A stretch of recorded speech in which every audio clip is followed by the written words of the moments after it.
श्री शिवाय नमस्तुभ्यम। हर हर महादेव। पूष की पूर्णिमा आ गई है। पूष माह आप जानते होंगे भगवान सूर्य नारायण को समर्पित है।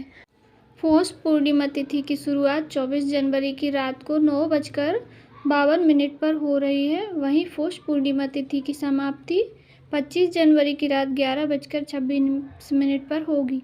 पूष पूर्णिमा पर पूरे दिन सर्वार्थ सिद्धि योग बन रहा है और सनातन धर्म में सूर्योदय तिथि को ही सर्वार्थ सिद्धि माना जाता है। और सूर्योदय के जो तिथि प्रारंभ होती है उससे ही हमें व्रत करने होते हैं। तो हम पूर्णिमा का व्रत जो है 25 जनवरी को रखेंगे। तो गुरुजी द्वारा कुछ उपाय पूर्णिमा तिथि के अचूक बताए गए हैं, आइए उन्हें जान लेते हैं, जिन्हें आप पूर्णिमा तिथि के दिन अवश्य करें। पूष की पूर्णिमा बहुत लाभकारी होती है और सूर्य भगवान हमारे भाग्य को चमका देते हैं। तो पहला उपाय है, या तो आप घर पर भी करें और नहीं तो आप मंदिर में करें।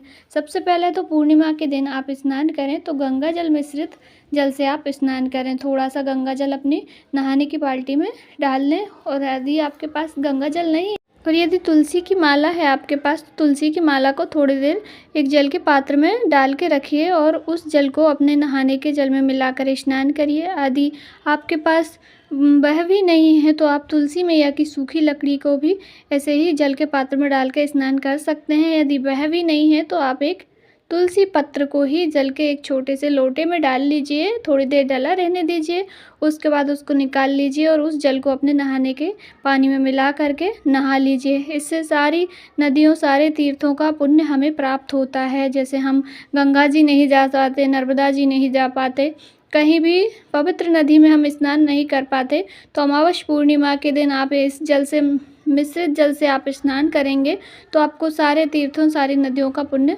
प्राप्त होगा।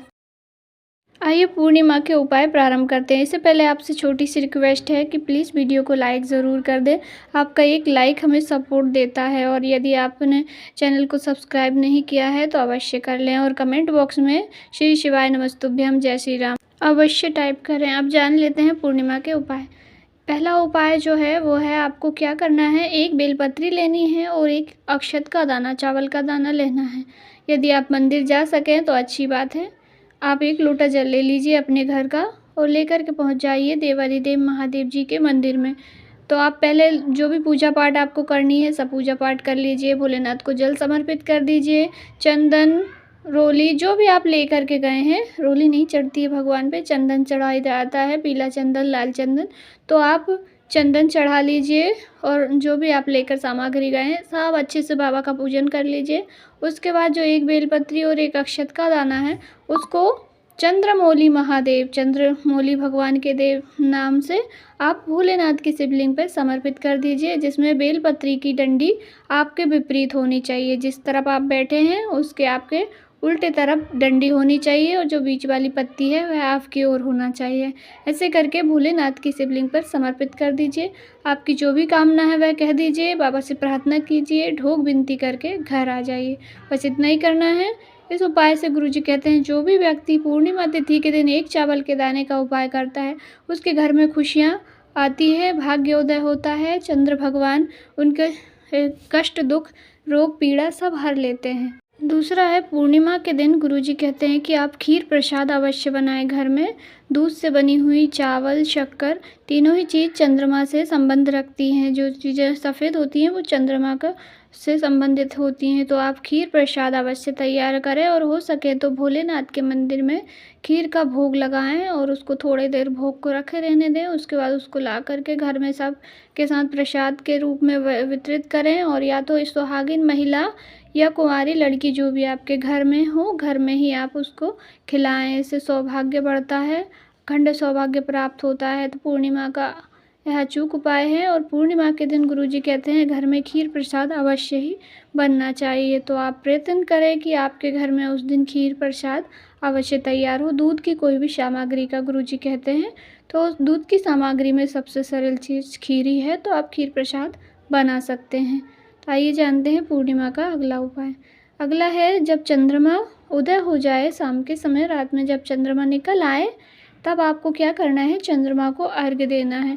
अर्घ्य आप अपने लोटा को, अपने घर के जो परिंदा होता है मटका घर का, उसमें से एक जल का लोटा भर लीजिए और उसमें थोड़ा सा कच्चा दूध डाल लीजिए और थोड़ी सी मिश्री या शक्कर डाल करके एक दूर्वा डाल लीजिए और एक सफ़ेद पुष्प। बस इन सामग्रियों को लेके जब चंद्रमा उदय हो जाए तब आप अर्घ दें। अर्घ देते समय चंद्र देवता का कोई भी प्यारा सा मंत्र या ओम चंद्र देवाय नमः या चंद्रमौली महादेव के नाम से आप सुंदर मंत्रों का उच्चारण करते हुए चंद्रदेव को अर्घ दें। गुरुजी कहते हैं चंद्रमा पूर्णिमा का जो भी व्रत करता है, घर का एक व्यक्ति व्रत करता है और सुख पूरा परिवार भोगता है। मन उदास रहता है, घर में क्लेश होते हैं, चंद्र गड़बड़ चल रहा है, बेटा बेटी कहना नहीं मानते हैं, गलत मार्ग पर जा रहे हैं, तो पूर्णिमा तिथि का बहुत महत्व है। पूर्णिमा के व्रत से चंद्रमा पर असर होता है जिसका हमारे पूरे घर में परिवार में माहौल अच्छा होता है। तो कोई ना कोई व्यक्ति घर का एक पूर्णिमा का व्रत अवश्य करें और पूर्णिमा के दिन चंद्रमा को अर्घ अवश्य दें। अब पूर्णिमा तिथि का अगला उपाय बहुत ही महत्वपूर्ण है। इसमें आप लक्ष्मी प्राप्ति के लिए, धन प्राप्ति के लिए आवश्यक रूप से एक कमलगट्टा और 5 बेलपत्र को ले जाकर एक लोटे में डाल लीजिए। कमलगट्टा जो होता है माता लक्ष्मी को अति प्रिय होता है, भाग्योदय करता है और भाग्य में वृद्धि होती है। हमारे सारे जो अटके कार्य होते हैं उनमें बाधा आ रही है तो वो दूर होती है। तो कमलगट्टा माता लक्ष्मी का प्रिय है। तो आप एक कमलगट्टा और 5 बेलपत्र को एक लोटे में डालकर जलके में और ले जाकर महादेव जी की शिवलिंग पर जो प्रदोष के समय में समर्पित कर देता है उसके घर में धन की वृद्धि होती है और धन की कभी कमी नहीं आती। आवश्यक रूप से यदि हो सके तो आप मंदिर भी जाएं, नहीं तो अपने घर में शिवलिंग विराजमान है उन पर ही यह उपाय अवश्य करें और सरल से उपाय आप करें, जीवन में आपको लाभ मिलना ही है। तुलसी मैया की पूजन आवश्यक रूप से करें। पूर्णिमा तिथि के व्रत के निमित्त आप तुलसी जी की पूजन अवश्य करें और पीपल वृक्ष में भी पूर्णिमा के दिन भगवान विष्णु का वास पीपल के वृक्ष में होता ही है। भगवान विष्णु ने कहा है कि मैं वृक्षों में मैं पीपल हूँ। तो आप आवश्यक रूप से पूर्णिमा के दिन अगर आप मंदिर जाते हैं, पीपल का वृक्ष तो मंदिर में होता ही है, अधिकतर मंदिरों में पीपल का वृक्ष होता ही है, तो आप पीपल वृक्ष की पूजन करें, जल समर्पित करें, दीपक लगाएं। ऐसे सरलतम उपायों को पूर्णिमा तिथि के दिन करके अपने जीवन में लाभ प्राप्त करें और पूरे परिवार को इसका लाभ मिलेगा, सुख मिलेगा, खुशियां आपके जीवन में आवश्यक रूप से आएगी।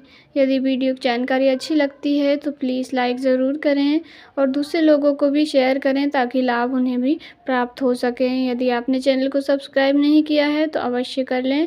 वीडियो से रिलेटेड आपके मन में कोई डाउट है, कहीं पर पूछना चाहते हैं तो प्लीज़ कमेंट करके पूछें और कमेंट बॉक्स में श्री शिवाय नमस्तुभ्यम, हर हर महादेव, ओम नमो भगवते वासुदेवाय अवश्य टाइप करें। श्री शिवाय नमस्तुभ्यम।